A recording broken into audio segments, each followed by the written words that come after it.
दोस्तों रात के 2 बजे का समय था। दूसरे कमरे से लगातार अजीब तरह की आवाज़ें आ रही थी। आवाज़ सुनकर मोबिन की नींद खुली तो पत्नी बिस्तर से गायब थी।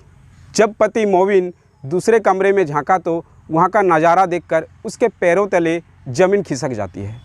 उसकी पत्नी आयशा अपने ही भाई ताहिर के साथ शारीरिक संबंध बना रही थी।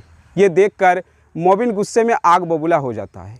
इसके कुछ ही देर बाद इस कमरे में मज़े का आदान प्रदान तो ख़त्म हो गया, लेकिन खूनी जंग चालू हो गई। दोस्तों इसके बाद क्या हुआ ये जानने के लिए वीडियो को अंत तक ज़रूर देखें। नमस्कार दोस्तों, मैं विधान चंद्र दा।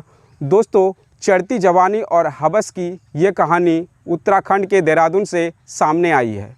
यहाँ के रहने वाली एक मोबिन नाम के लड़का के साथ आयशा नाम के एक लड़की से शादी हुई थी।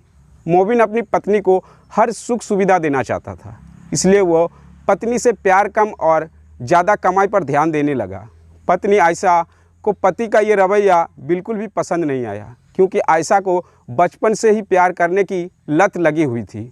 दरअसल आयशा ने काफ़ी कम उम्र में ही अपने मामा के बेटे ताहिर से शारीरिक संबंध बनाता था। दोस्तों वक्त के साथ साथ मामा के बेटे ताहिर शारीरिक संबंध बनाने के मामले में एक्सपर्ट बन चुका था। ताहिर जिस अंदाज में ममेरा बहन आयशा को शारीरिक सुख देता था, वैसा तो बेचारा पति मोबिन सोच भी नहीं सकता था। लिहाजा शादी के 1 साल के अंदर ही आयशा ने ताहिर को अपने घर बुलाना शुरू कर दिया। पति मोबिन दिन भर काम करके थका हारा घर आता था।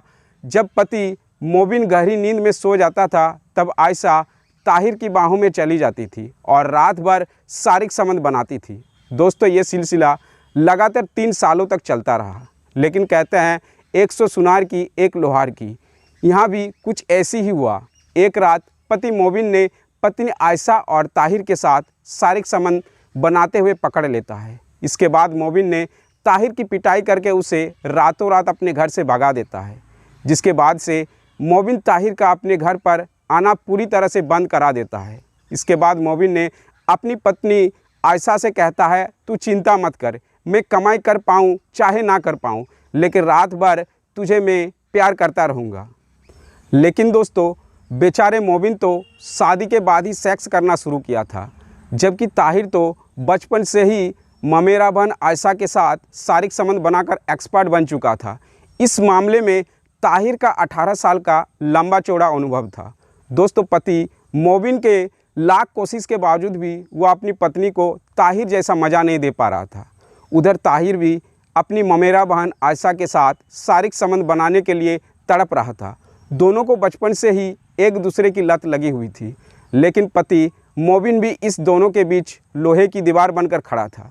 दोस्तों जाहिर सी बात थी, अगर आयशा और ताहिर को फिर से रासलीला शुरू करनी है तो मोबिन नामक लोहे की दीवार को गिराना ज़रूरी था। इसलिए दोनों ने पति मोबिन को रास्ते से हटाने की प्लानिंग करता है।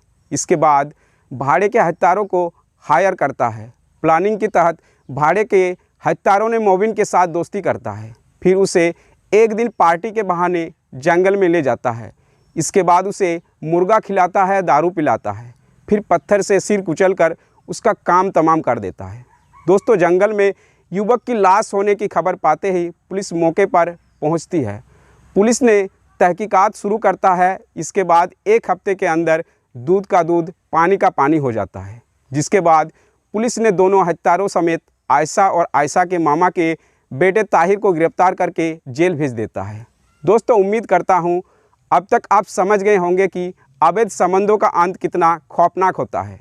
दोस्तों अगर किसी की पत्नी या पति उसे छोड़कर किसी और के साथ प्यार करने लग जाता है तो आप इसका विरोध ना करें, बल्कि तुरंत तलाक की कार्रवाई शुरू कर दें, क्योंकि किसी धोखेबाज के साथ आप खुलकर ज़िंदगी कभी भी जी नहीं सकते हैं।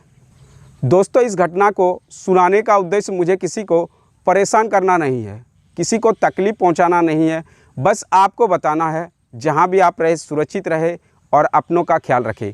तब तक के लिए जय हिंद, वंदे मातरम दोस्तों।